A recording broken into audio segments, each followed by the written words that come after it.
Selamat pagi, selamat siang, selamat sore, selamat malam buat teman-teman yang dengerin Agro FM dimanapun kalian berada. Agro FM. Oke. Nah, Ini dengan Mas siapa ya Mas ya? loh, nggak tahu masnya? Belum tahu saya. Oh. Soalnya kemarin cewek soalnya. Oh iya benar. Oke, kenalin nama aku Dion dari Porseni Himadata. Jadi aku diundang oleh teman-teman Agro FM buat jadi host untuk episode kali ini. Oh gitu ya. Gitu. Berarti kenalan dulu dong Mas. Kenalan. Saya Dika. Oke, saya Dion. Oh, iya. Iya. Emang hari ini mau ngapain sih Mas? Loh, hari ini bukannya kita mau ini ya? Mau ada kedatangan tamu gak sih? Tamu ya? Tamu. Kira-kira siapa ya namanya? Nah, mungkin langsung aja dipersilakan Oke. Masnya sebagai Kita tamu. panggil Kak Adi. Oke, halo. Halo Kak. Perkenalkan nama saya Dika Kak. Saya Aditya. Oh iya. Oke. Gimana kabar Dika sama Dion hari ini? Alhamdulillah, baik. Kalau kalian sendiri gimana Kak? Alhamdulillah, walaupun tadi agak gerimis ya pagi-pagi. Oh, iya. Gerimis. Tapi harus tetap semangat ya. Harus tetap Semangat semangat, terus. gokil. Iya. Apa ya? Aduh, gimana nih? Mau langsung masuk apa bridging dulu nih? Langsung aja kali ya. Langsung aja kali ya. Oke. Jadi sebenarnya di sini ada kita kedatangan Kak Aditya Willy Ramadan yang udah sarjana ya Kak kemarin. Iya, ya, Kak? iya, alhamdulillah. Tapi sekarang lagi fast track ya Kak? Lagi fast track. Oke. Jadi di sini Kak Adit ini bakal jadi salah satu pemateri kali ya, narasumber dari materi pebisnis. Jadi Kak Adit ini selain kuliah, beliau juga menjadi pebisnis gitu waktu kuliah. Jadi mungkin bisa langsung perkenalan aja Kak. Jadi dari nama, kemudian asalnya dari mana. Oke, tadi seperti yang udah kenalan ya kita ya. Iya. Aditya Willy Ramadan. Oke. Terus nih aku udah pakai batik nih, kira-kira dari mana nih aku nih? Coba bisa nebak nggak nih? Batik. Dari mana, Dik? Batik Kira-kira? nih. Kalau aku tahu. Waduh. Kalau kata aku dari Jogja, bukan Jogja. Ya Kak. Aduh, dikit Salah. lagi, Oh, dikit lagi ya? Geser dikit. Geser dikit. Surabaya? Aduh, Kejauhan. kejauhan dong. Oke. Solo. Ya, Nah. benar banget dari Solo. Jadi aku dari Solo. Terus aku sebagai dulu kalau S1-nya agribisnis 20 ya. Jadi kita cuma beda satu angkatan aja. Oke. Terus sekarang di fast track S2-nya angkatan 2023 gitu. Oke. Fast Keren track ya. banget ya. Udah fast track tapi masih ada wirausaha lagi ya. Keren banget. Mungkin bisa langsung aja ya Kak ya. Kita bisa langsung masuk ke pertanyaan nih. Yoi. Boleh tuh boleh. Oke, kita langsung nanti bakal ada banyak pertanyaan nih, Kak, yang bakal tanyain. kita nanti diskusi aja Oke, siap. sharing. Oke, Siap. mungkin bisa langsung. Ya mungkin kan kemarin itu Kak Adit selain jadi mahasiswa juga ngejalanin bisnis ya Kak. Mungkin bisa diceritakan gitu bisnis apa aja yang Kakak jalanin. Dan juga ya itu aja dulu lah. Oke.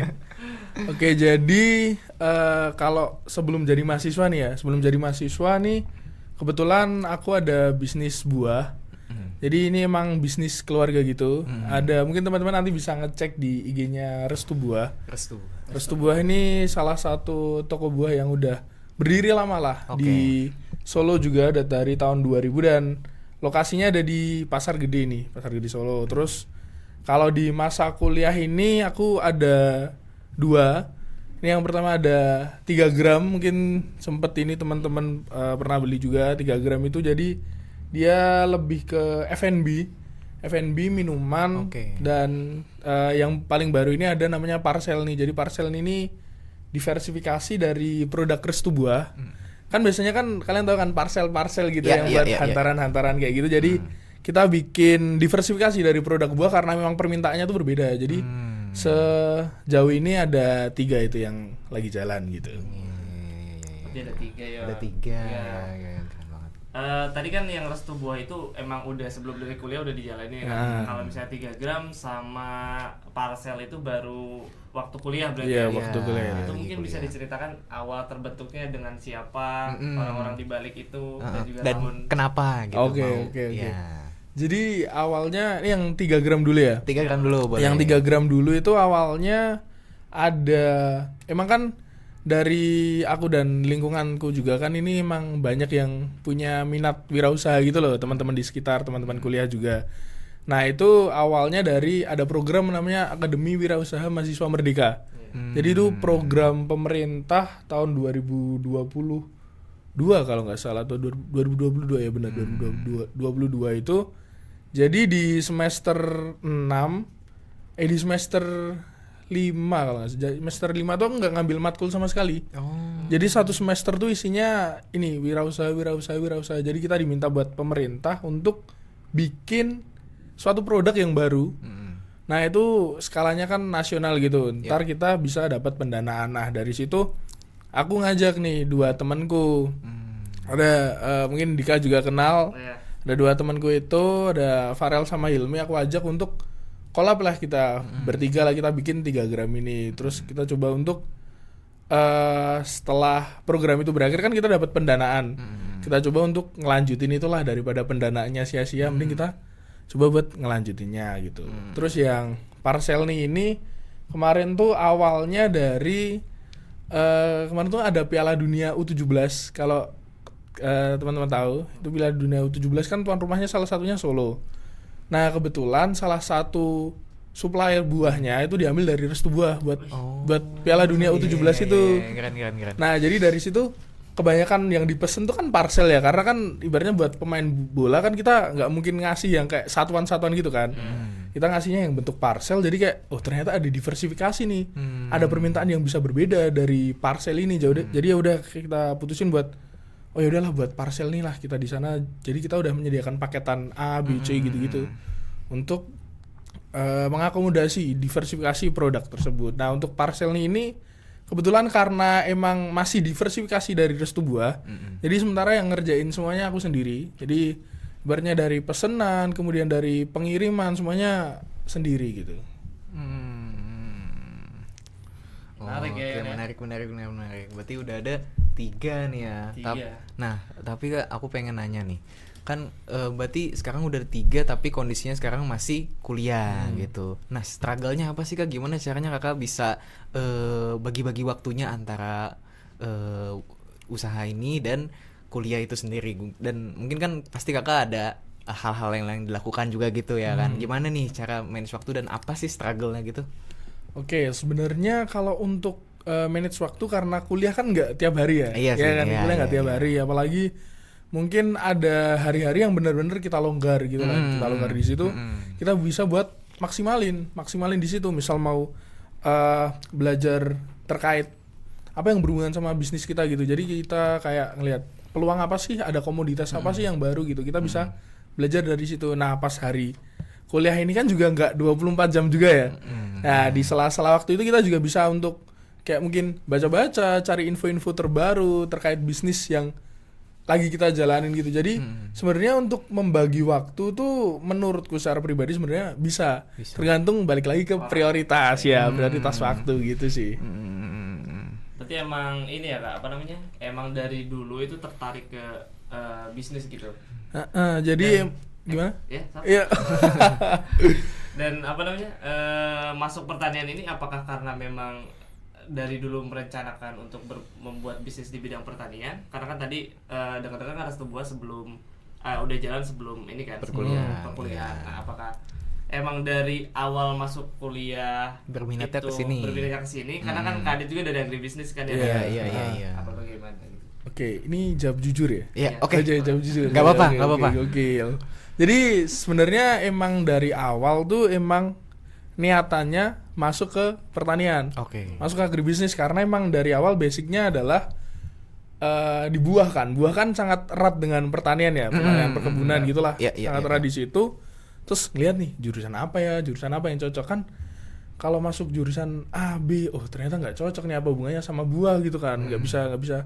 Palingan kita harus berusaha untuk melanjutkan apa yang udah dirintis oleh orang tua gitu loh. Gitu. Jadi emang ya udahlah kita masuk ke agribisnis aja, belajar di agribisnis, dan memang ternyata menarik gitu. Buah itu menarik ternyata. Ada banyak jenisnya, ada banyak varietas baru yang mungkin teman-teman Himadata lebih paham ya terkait varietas kayak gitu. Jadi emang dasarnya tuh dari awal udah tertarik masuk ke agribisnis, oh ternyata makin menarik. Jadi masuk ke pertanian tuh emang bener-bener dari awal udah direncanakan sih, direncanakan gitu sih. Berarti emang keinginan sendiri ya? Keinginan Keinginan, sendiri, Nggak ada bener. campur tangan dari orang lain gitu ya? Nggak ada, emang keinginan Iya, sendiri iya, nih. mungkin. Jujur ini, jujur. Jujur ya. Jujur. Emang jiwa bisnis gitu ya? Jiwa bisnis gila, udah tahu jalannya mau kemana Iya, ya, aduh. jadi masuk langsung. Harus direncanakan. Harus iya, direncanakan. iya, udah klop banget, keren. Kok jadi ini ya, merasa Aduh. Jadi ini ya agak takut. ngena juga nih Kak, soalnya gimana ya, maksudnya emang dari dulu pun kalau dari aku sendiri tuh pengen banget kan berwirausaha sama temen-temenku juga yang di kosan gitu. Salah satu itu Mas Burik juga tuh, Mas Barik maksudnya itu itu emang rencanain bisnis terus kan, cuma ada di angan-angan doang Iya. gitu kan, nggak pernah kejadian langsung apa namanya Eksekusi gitu. iya eksekusi Iya, oke. gitu. Nah, mungkin awal mula Kak Adit bisa bikin bisnis kayak gini, terus udah kebentuk jejaring apa perbisnisan ini gimana? Iya. Nah, gimana caranya kakak bisa dapetin, pasti kan bikin usaha bisnis kayak gini tuh harus ada Awal mulanya, dan harus ada bantuan juga kan. Oke. Kakak narik siapa nih gitu, gimana tuh caranya dapetin kayak sinergi gitu lah Oke, bersama sinergi. orang lain gitu ya. Oke, jadi sebenarnya dari perkuliahan itu kan belajar kan nggak harus di dalam kelas aja ya. Bener. Ada di luar kelas juga. Iya. Nah, di luar kelas ini kita manfaatin, misal kayak teman-teman ini juga nih ikut organisasi. Iya. Terus dulu juga Dika kan pernah satu organisasi juga ya. Kita pernah satu organisasi. Jadi di dalam organisasi itu kita bisa untuk bikin relasi, kenalan sama orang baru, apalagi kebetulan waktu itu di organisasi BEM aku di bagian yang emang berhubungan langsung sama orang-orang di Kementerian Sosial Masyarakat, jadi Sosma jadi kayak oh ya udahlah berbaur sama orang-orang, mulai untuk membangun relasi sama orang-orang, dan yang jelas sebenarnya branding.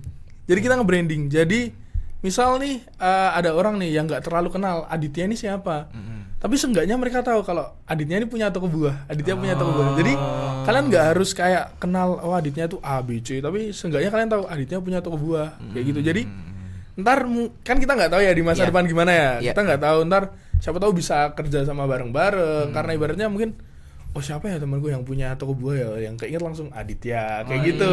Itu bisa. Jadi emang dari dulu, dari awal banget ya, misal dari SD pun, dari SD tuh aku selalu untuk bilang kalau aku punya toko buah. Jadi dari SD, SMP, SMA itu semua sekolahku kalau ada acara pasti beli buahnya di tempatku kayak gitu. Jadi emang apa ya, branding itu menurutku penting banget sih. Branding terus relasi juga, kita berbaur, ikut organisasi gitu-gitu sih menurutku yang penting juga sih. Iya. Berarti ini ya apa namanya, cara Kak Adit memperkenalkan produknya itu nggak dari langsung jebret gitu ya, nggak tapi langsung. dari emang bertahap dari kecil malah. Bertahap dari kecil ya, Dari benar. SD gitu. Iya, bertahap. Pelan-pelan. Iya. Berarti ini unik juga ya, maksudnya dari SD dari kecil loh. Iya, udah, dari kecil. udah mau nge-brandingin tokonya sendiri. Iya, di toko buah ya. Iya. Kan kalau misalnya apa namanya, kalau ya nggak tahu ya orang lain ya, tapi kalau dari saya sendiri gitu kan, kalau misalnya mau bikin itu tuh tiba-tiba kayak pengen tiba-tiba laku gitu kan, karena persiapannya cuma dalam satu malam, terus bikin brandingan segala macam, bikin IG, terus IG-nya ditinggal gitu kan. Karena cuma panas di satu momen doang. Iya, gitu. benar. Oke.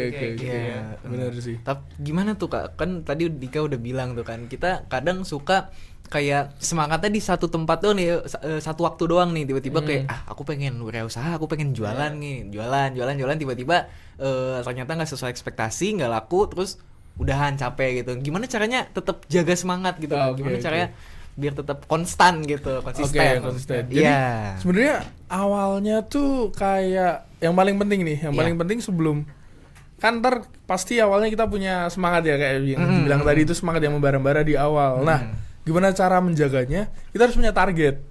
Jadi harus punya target. Misal dalam 3 bulan nih targetnya misal kejual berapa piece, atau mungkin kayak ada komoditas baru, ada produk baru, atau mungkin ada kayak ekspansi kemana, itu harus ditarget. Jadi misal kalian nih satu bulan mungkin satu bulan tuh biasanya masih panas ya. Iya, Satu Iya. bulan masih panas semangat gitu kan, dapat terus bulan berikutnya kayak penjualan kok kurang, penjualan kok kayak gini, kok produknya gini-gini aja. Konsumen tuh juga bosen.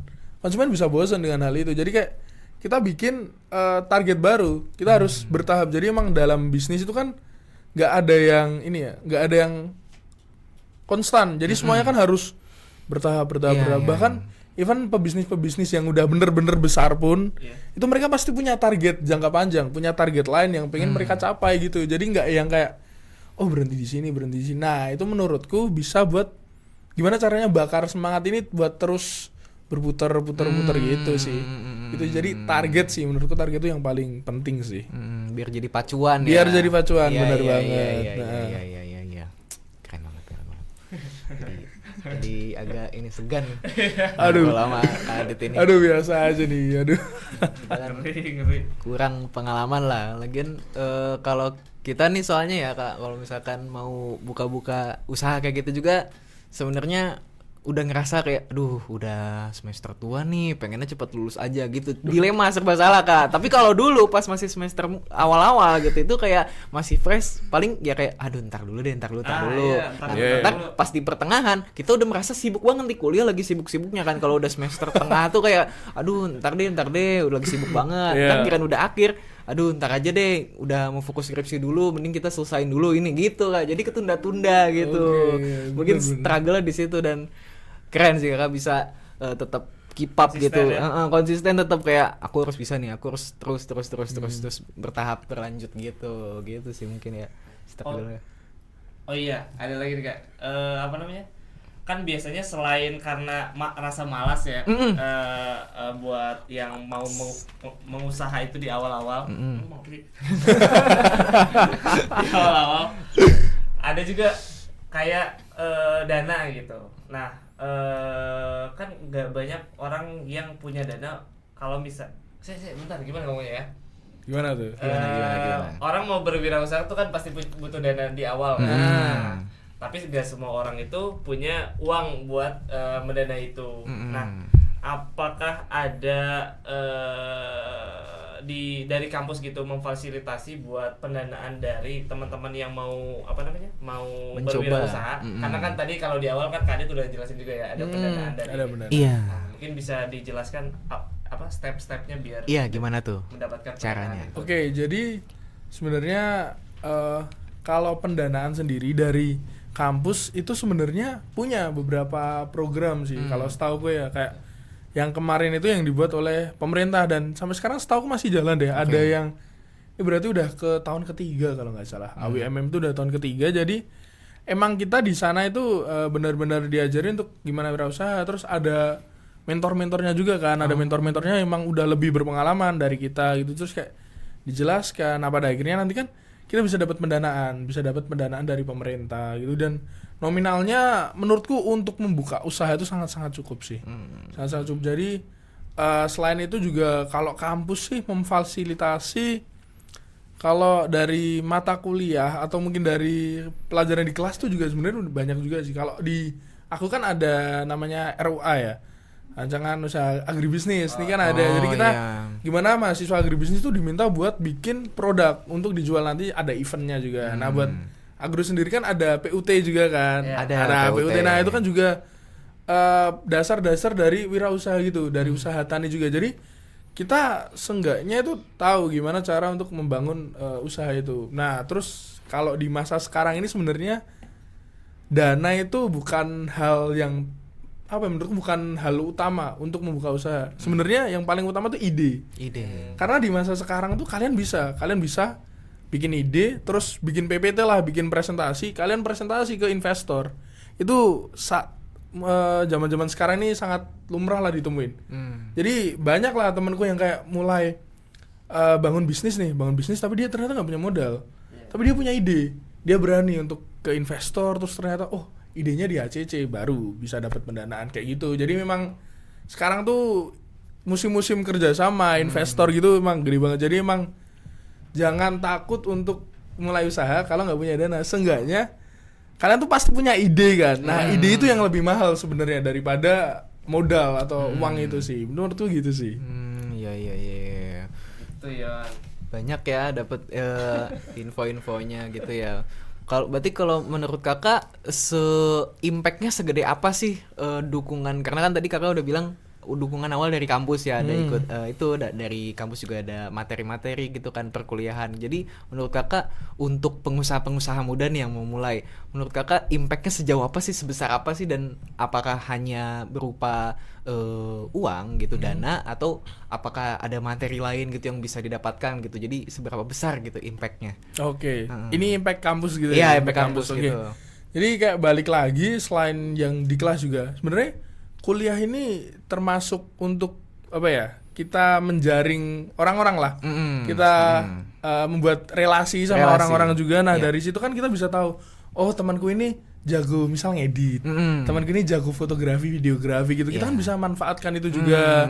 Kita bisa bikin apa yang namanya, oh dia ternyata bisa jadi talent kayak gitu. Jadi bener-bener apa yang diberikan kampus tuh sebenarnya bukan cuman apa yang ada di kelas, tapi yang di luar kelas itu juga penting gitu loh. Kampus juga menyediakan wadah buat kalian berhimpunan, berorganisasi, ini juga penting kayak gitu. Jadi kayak kalau dari kampus sendiri pasti kan matkul-matkul nih, matkul-matkul, program-program wirausaha, terus kayak mungkin ada kayak apa ya, tempat-tempat untuk menjual-jual produk kampus-kampus itu kan juga ada kayak gitu. Nah terus dari luar kampusnya bisa lewat relasi, bisa lewat pengalaman, kan kampus juga punya banyak apa ya namanya, kayak program-program yang bisa kita buat cari pengalaman lah di luar, kayak pemberdayaan, pengabdian atau apapun itu lah. Kayak gitu. Menurutku gitu sih. Jadi kampus ini memfasilitasinya sebenarnya udah cukup baik sih, cukup baik tergantung gimana kita cara ngelihatnya. Kalau kita cuma ngelihat apa yang ada di dalam kelas, mungkin kita merasa kurang karena kan ibaratnya itu teoritis ya, teoritis. Sebenarnya kita butuh praktek. Nah, kita bisa untuk prakteknya tuh ya udah kita ikut kayak membangun relasi, terus ngeliat orang-orang. Nah, misal oh ternyata orang ini cocok nih buat menerapkan teori ini. Nah, kita bisa langsung join, bikin kerjasama, bikin usaha gitu bisa. Dan yang paling penting sih sebenarnya jangan takut buat nyoba. Jangan takut buat nyoba kayak gitu. Jangan takut nyoba gitu. Iya. Tadi banyak ngobrolin tentang relasi nih ya. Iya. Nah, kalau misalnya ada orangnya pengen bisnis nih, tapi orangnya tuh dibilang kayak susah buat bergaul atau introvert gitu. Nah, berarti menurut kakak sendiri, apakah orang yang introvert itu apakah bisa jadi pebisnis apa nggak bisa? Oke, wah ini pertanyaan menarik nih. Karena harus ngobrol sama orang-orang. Oke, ini menarik banget sih. Kalau orang introvert sendiri sebenarnya sejauh ini aku tuh belum pernah ketemu orang yang bener-bener introvert, bener-bener yang literally nggak bisa ketemu orang, ngerti gak sih? Kayak kalau di TV kan kita ngeliat ini introvert banget, nggak bisa ketemu orang gitu kan, kayak belum pernah ketemu yang bener-bener kayak gitu. Jadi tuh sebenarnya orang introvert ini apa ya, bahkan jujur sebenarnya aku nggak terlalu percaya dengan introvert dan extrovert karena sebenarnya itu kondisional sih kalau menurut gue ya. Jadi selama kita mau keluar dari apa ya, zona nyaman kita, ibaratnya kan orang introvert itu menurutku itu ada di dalam zona nyamannya. Zona nyaman dia, kayak dia sendiri gini, nggak mau mencoba untuk membuka diri ke orang. Tapi kalau memang itu apa ya, emang dari awalnya emang orangnya seperti itu, dia bisa buka usaha atau enggak? Bisa karena sekarang teknologi udah maju banget kan. Teknologi udah maju banget. Kalian kayak mungkin lihat ini sebut merek nggak apa ya, aplikasi gitu nggak apa-apa. Shopee gitu ya, Shopee Live. Iya juga ya. TikTok Live gitu kan. Gitu kan nggak perlu orang lain kan. Cuma perlu kita kamera, udah. Kita nggak perlu beli produknya, kita cuma nyantumin apa link-linknya itu kalau kalian tahu. Nah itu kan itu kan udah termasuk usaha juga, udah termasuk bisnis juga. Bisa lewat kayak gitu. Kita ya sekarang kita udah ngeliat lah kayak penghasilan dari orang-orang yang live Shopee, live TikTok itu udah banyak juga kan. Jadi itu bisa tuh dijadiin apa ya, sebuah referensi lah. Siapa tahu mungkin ada teman-teman kalian yang kayak, aku nggak mau deh, nggak bisa bergaul sama orang, nggak bisa gini, nggak bisa gitu. Ya udah bisa nih live Shopee, live ini kan dalam tanda kutip modalnya cuman mungkin HP, kamera, tripod atau apa gitu kan. Jadi kayak nggak perlu yang modal uang lebih gitu, yang kan produknya juga nggak usah beli kan, kita nyantumin linknya, orang ngeklik linknya kita dapat komisi gitu Iya, kan. benar. Gitu, kayak gitu sih sebenarnya. Iya, berarti nggak boleh jadi alasan ya. Nggak boleh Iya, jadi nggak alasan. boleh Dulu nggak boleh jadi alasan. Nggak boleh jadi alasan. Sekarang dulu. teknologi udah maju, apapun bisa kita lakukan gitu ya. Apapun tuh gampang, Iya, gitu. iya, asal mau gitu. Asal dan mau, usaha. benar, Iya, benar iya, tuh. iya. Gitu deh. Tadi kan katanya mau ini kan mau usaha kan katanya. Iya. Adik. Atau mau nyoba dik? Gimana dik? Pengen, Coba, pengen gokil banget. lu. Pengen Bisa banget, tuh. cuma, Oke. ya banyak alasan gitu loh. Iya, iya. Nah, itu tuh. Itu yang susahnya itu. Nah, tinggal ini kan. Ntar kalau live Shopee nih tinggal melatih. Iya, Ngomongnya aja kayak etalase nomor 27 gitu. Bener kan kayak gitu. Iya, Jadi iya, kayak iya. bener-bener yang dari mana aja tuh sebenarnya bisa untuk memulai usaha. Kayak bener, bisa lah bener. dapat uang selama mau gerak tuh bisa gitu. Berarti emang cara ngobrol juga harus di ini ya. Apa dilatih gitu. Harus ya. dilatih iya, juga. iya. Itu juga sih. Iya benar juga ya, baru kepikiran juga ya. Yang apa? Yang orang-orang yang introvert gitu yang gak mau kelihatan muka ya bisa jualnya bisa melalui kayak gitu. Bisa kayak gitu Iya, juga. bener-bener. Kalau malu bisa pakai topeng ya. Ya bisa. Itu malah unik ya. Iya, kan unik. Apaan nih kan? Bener. Nge-live gitu kan, ayo Nge-live. beli etalase segini, tapi dia pakai Pakai topeng. Ah, itu Gokil. justru Boleh, itu boleh. branding justru. Branding nah, Iya. bener.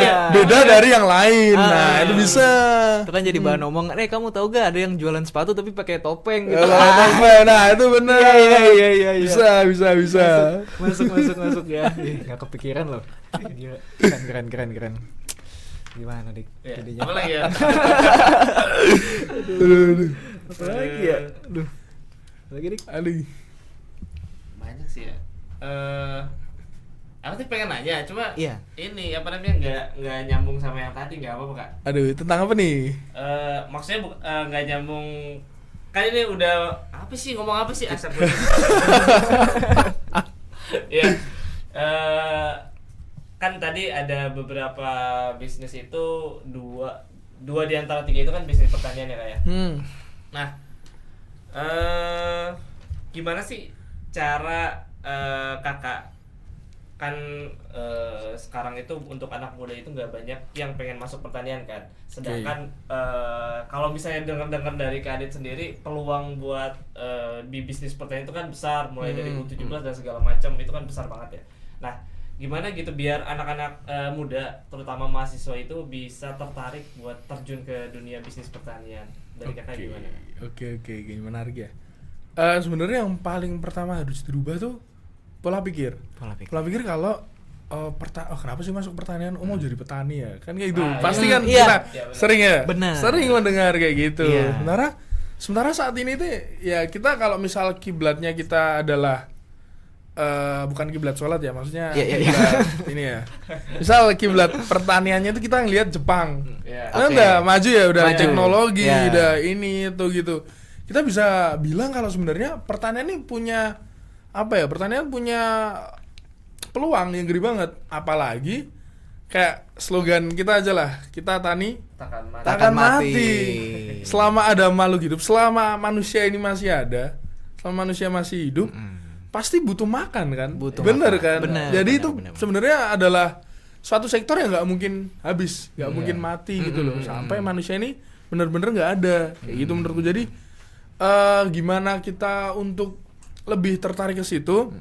Balik lagi, kita pertama harus punya pola pikir yang pertanian tuh nggak yang mesti di sawah, itu nggak harus. Iya. Pertanian tuh bisa kayak kita misal apa ya, bikin mungkin kalau yang sekarang lagi familiar tuh greenhouse ya. Greenhouse. Lagi bisa bikin greenhouse, kita coba untuk tanam-tanam komoditas yang unik-unik, terus kayak coba tanam komoditas yang baru, atau mungkin bikin varietas baru. Itu bisa untuk menarik anak muda sih menurutku, bisa untuk menarik anak muda buat terjun ke sektor pertanian sendiri.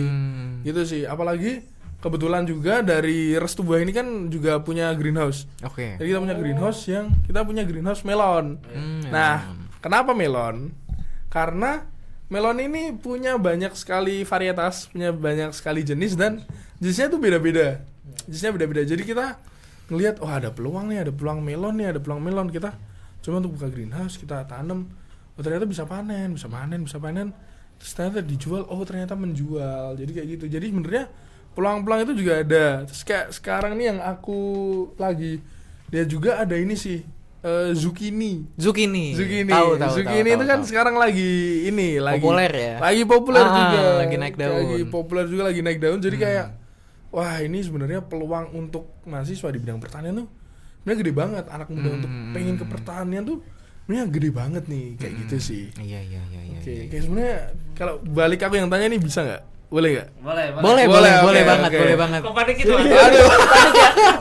Jadi takut nggak siap jawaban. Misal kalau dari Dion sama Dika sendiri, kira-kira abis lulus nih. Iya. Abis lulus, presentase terjun ke pertanian berapa persen? Oke. Siapa dulu yang mau jawab, Dik? Ayo, jawab. Oke. Dion dulu deh, Dion. Oke. Presentase seberapa besar terjun ke dunia pertanian habis lulus ya? Benar. Oke. Mungkin sebelum ngejawab kita backstory singkat dulu ya. Oke, backstory. Jadi sebenarnya aku masuk pertanian ini bukan ini jujur-jujuran aja Aduh, mungkin ya. aduh. Ini nggak apa eksplisit konten kan ya? Apa ini sharing aja. Sharing aja. Oke. Sebenarnya mungkin bukan seperti kakak yang kayak emang aku harus pertanian nih, aku harus masuk banget gitu. Enggak, aku sebenarnya hanya melihat peluang di mana memang kata orang-orang termasuk dari orang tua aku sendiri menyatakan bahwa pertanian itu ininya kerjanya banyak gitu. Okay. Kalau udah lulus bisa kerja apa aja gitu. Terbuka lah lapangan pekerjaan banyak banget. Jadi aku pikir kayak boleh deh gitu, kayak aku coba gitu. Nah tapi mungkin karena aku yang kaget gitu ya, nggak siap mungkin. Jadi pas masuk ke pertanian mungkin agak wah kok kayak gini ya. Nggak nyangka apa yang jelasinnya susah. Pokoknya intens ini Se-intens dan sesulit ini, unpredictable banget gitu. Makanya mungkin sebenarnya kalau misalkan aku setelah lulus ada dapat tawaran yang menarik di bidang pertanian, aku mau gitu. Tapi kalau misalkan enggak nih setelah fresh graduate, wah kayaknya mau gak mau harus pindah jalur. Aduh. Jadi mungkin jadi mungkin kalau persentase ya mungkin 50-50 lah, 50%. 50-50. Masih melihat dulu gitu. Kalau dapat bisa jadi 100% bisa naik. Oke, menarik nih. Dika gimana Dika? Ya, kalau dari aku sendiri sebenarnya sama. Enggak, beda deh. Kalau dari aku awalnya emang nggak niat masuk pertanian kan. Cuma ya emang dulu sukanya sebenarnya fisika kimia. Gokil. Terus ternyata emang rezekinya di pertanian, masuk pertanian, sama juga kaget kenapa kayak gini gitu kan. Terus akhirnya ternyata selama dijalanin kayak ternyata pertanian nggak seburuk itu gitu.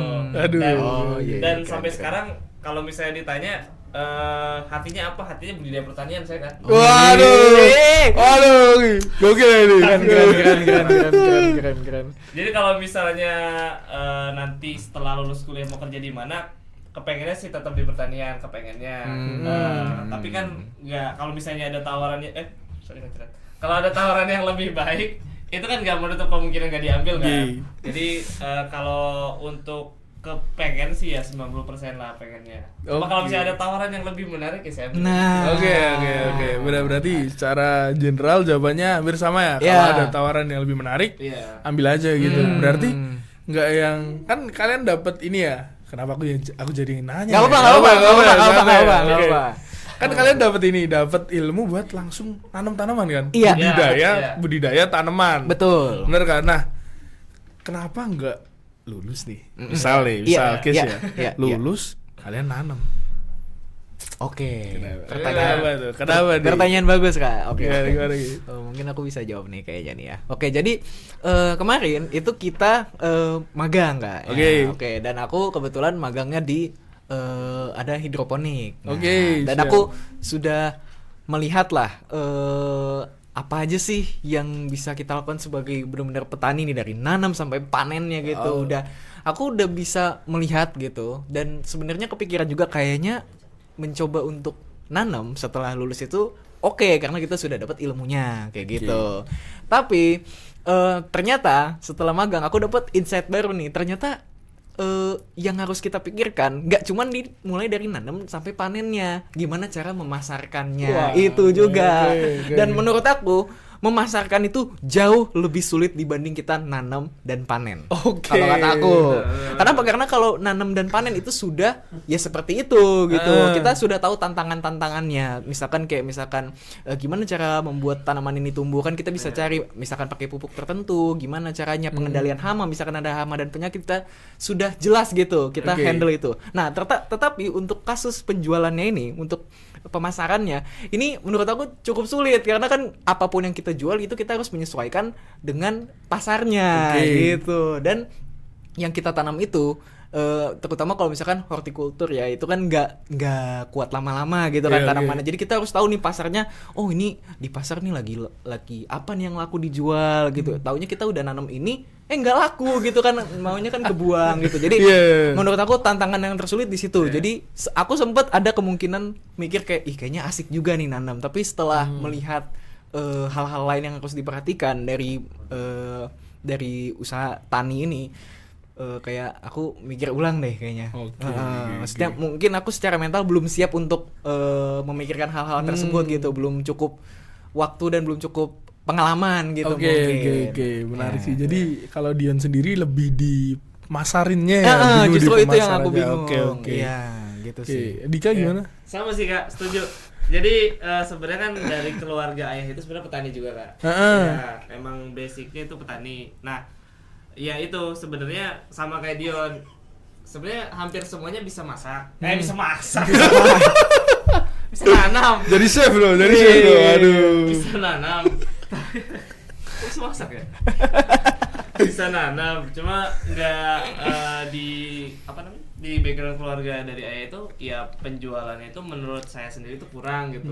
Jadi makanya tadi itu saya agak bilangnya kepo gitu, gimana cara Kak Adit menjualnya gitu kan, cara memasarkannya, dan ternyata emang dari kecil tuh harus ada brandingnya dari situ. Nah gitu, makanya mereka di situ. Jadi sebenarnya hampir sama sih. Hampir sama ya. Iya. Berarti sebenarnya kita kebalikan. Ya? Kalau aku secara pribadi, mungkin general anak agribisnis ya. Iya. Kita tuh bingung, susah dinanemnya. Oh. Gitu. Jadi kita tuh selalu mikir, wah ini anak agro kok bisa nanam ya, gimana ini? Ya kemarin aku waktu magang kan juga nanam juga ya. Iya. Nih kok anak agro bisa aja bari nanam kayak gini, kok kita nggak bisa kayak gitu. Ntar di kalian sendiri bingung di pemasarannya. Iya. Gitu. Nah, itu pentingnya kolaborasi, cari relasi. Benar ya. Jadi mungkin kalian habis lulus terus nyari kayak, nyari anak agri ya, jadi ini bikin collab itu mungkin bisa. Iya, gitu sih. Jadi partner gitu ya. Jadi kita bener. bisa saling melengkapi apa yang kurang gitu. Iya, bener banget. Gitu dik caranya dik. Jadi kita harus cari anak agri dik. Iya betul. Aduh. Buat jualan. Dika malah cari jurusan lain. Apa tuh? Aduh, apa tuh? Ada deh. Dik. Iya. Berarti kalau kayak gitu emang prospek di pertanian itu masih sangat besar ya Kak? Masih sangat besar. Sangat besar ya. Dan juga mungkin ini sih Kak, ada satu pertanyaan lagi mungkin. 2 pertanyaan lagi mungkin. Boleh. Ya. Mungkin dari Kakak sendiri mungkin ada yang mau dikatakan buat apa sih? Dari Kakak sendiri ada yang mau dikatakan kepada teman-teman yang mau mulai usaha bisnis gitu. Jadi jangan gitu. Jangan. Masih mau memulai tapi masih ragu-ragu. Ya kayak Dika lah contohnya. Mungkin ada yang bisa disampaikan gitu. Wah, ini kalau jangan agak terlalu tinggi ya bahasanya. Iya. Mungkin ya, kayak yang mirip lah. Ya. Jadi misal kayak buat teman-teman yang mau bisnis, jangan takut gagal, jangan takut mencoba. Kalau udah mencoba, jangan takut gagal. Udah, karena ibaratnya gini, misal kita gagal nih, terus kita mulai lagi, bisa aja gagal lagi. Tapi dari situ kita belajar. Jadi kayak fail again, fail better gitu loh. Gitu. Nah, ntar habis kalian kan pasti belajar kan dari kesalahan kan. Iya. Karena nggak mungkin ada orang yang nggak belajar dari kesalahannya sama sekali. Jadi kayak kita berusaha untuk belajar dari apa kesalahan kita. Nah kayak gitu ya udah kita bisa untuk memperbaiki ke depannya. Jadi yang menurutku untuk teman-teman yang mau berusaha sih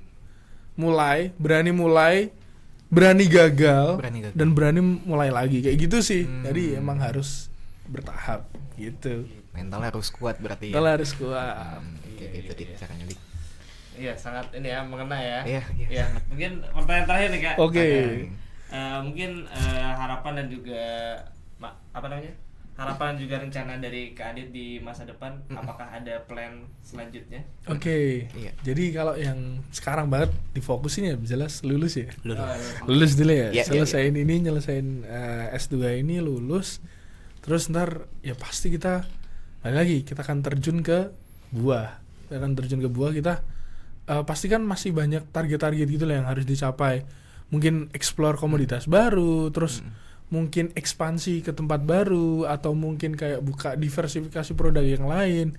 Itu memang masih banyak harapan-harapan ke depannya. Dan apalagi saat ini kan kita lagi banyak kita banyak lihat isu hidup sehat. Ya kan, bener. Dan buah adalah salah, misal pengen pola hidup sehat nih, yang pasti kepikiran pertama kan ya salah satunya buah.